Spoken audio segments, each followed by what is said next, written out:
Chers compatriotes, Togolaises, Togolais,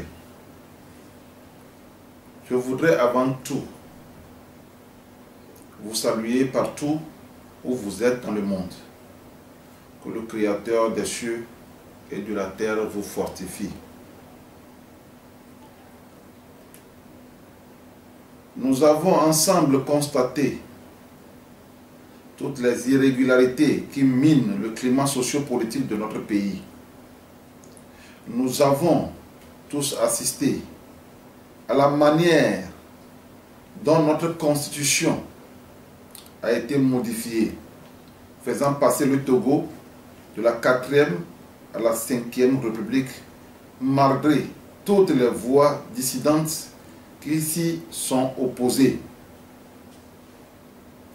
Nous avons tous, une fois encore, été témoins de la tradition électorale au Togo, sans oublier la prise en otage du social togolais par une injustice inédite exprimée à travers la corruption, le clientélisme, le népotisme, l'absence de l'égalité des droits, des chances et des situations.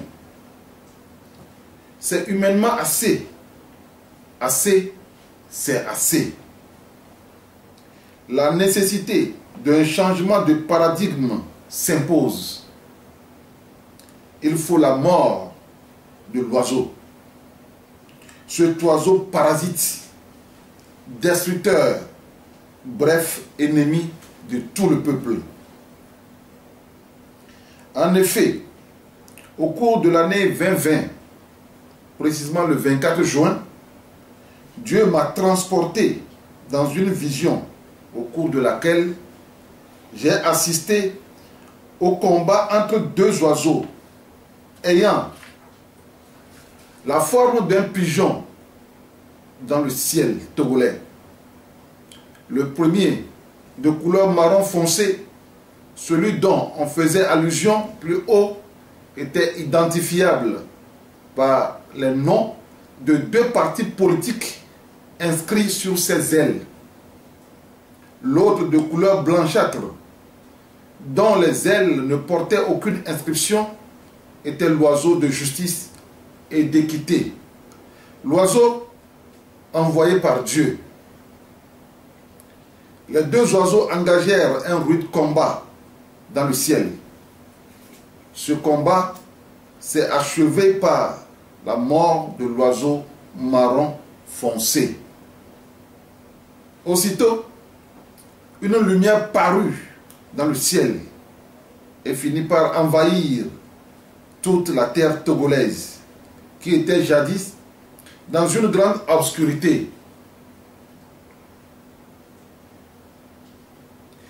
Étant momentanément aveuglé par cette lumière resplendissante, j'entendis une voix qui retentissait comme le bruit des grandes eaux, me disant que la servitude du peuple togolais venait de finir. Considérant cette révélation, il est donc clair que la mort de l'oiseau prédateur est un prérequis indéniable pour la libération du peuple.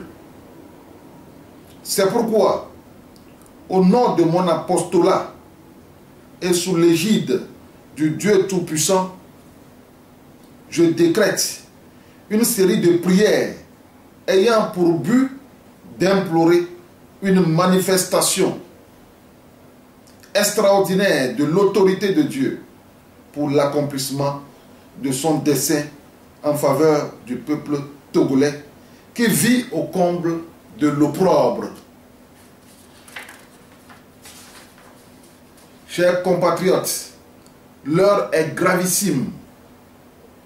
Pour un résultat spectaculaire, il faut des actions ou méthodes innovantes. Notons que le peuple togolais, dans son ensemble, ce peuple meurtri qui se retrouve sans repère n'a jamais opté pour la voie divine en se constituant en une unité d'action et de façon synchronisée. Nous voilà en face de l'histoire. Nous avons le devoir d'écrire ses plus belles pages. L'heure de faire du Togo un paradis pour tous a sonné. Pour ce faire, d'une voix collégiale et patriotique vers le créateur de notre territoire, exprimons notre amertume, notre désolation et nos ras-le-bol.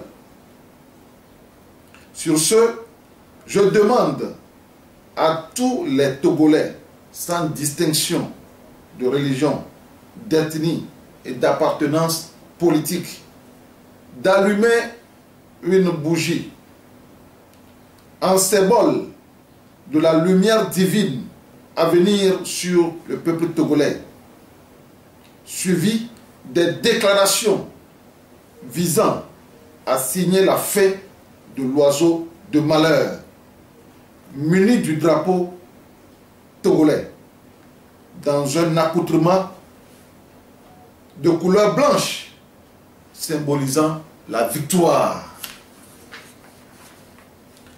Ces actions débuteront ce samedi, le 18 mai 2024, à partir de 18 h et prendront fin le dimanche 26 mai 2024 à 1 h du matin dans chaque contrée du territoire et de la diaspora.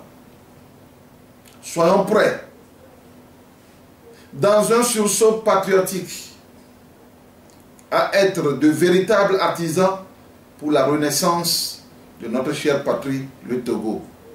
Togolais, viens, bâtissons la cité. Fait à Lomé le 16 mai 2024. Votre humble et dévoué apôtre King Yoshua Agboti. Je vous remercie.